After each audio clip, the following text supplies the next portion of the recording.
Kalau majikan bilang bahwa apa kamu mau pulang nggak usah nambah-nambahin bikin duit, bukan. Ini adalah umur saya, ini adalah nyawa saya. Paspor nyawa saya untuk bisa keluar negeri dan stay ada di sini. Jadi saya cuma minta waktu untuk kamu kasih izin untuk saya renew paspor ke Yanelin Sikun.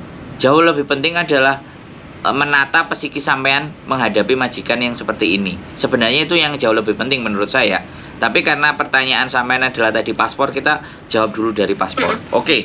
Jadi dari paspor kan pastinya kurang 1 bulan. Itu kalau beli tiket sampean pasti tidak bisa karena masa berlaku tiket harus 6 bulan.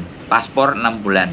Jadi solusinya adalah kita minta SPLP atau kita ngajuin apa namanya renew paspor ya.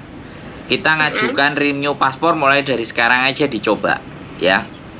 Karena paspor sampean kan habis, sedangkan kontrak sampean kan masih jalan. Otomatis sampean coba renew dulu. Nah, renew dulu ke KJRI ya, booking. Sinyalnya susah banget. Halo? Halo Mas, halo.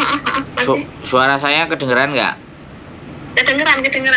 Jelas kok. Jadi sampean coba renew paspor ya kan, booking ke KJRI.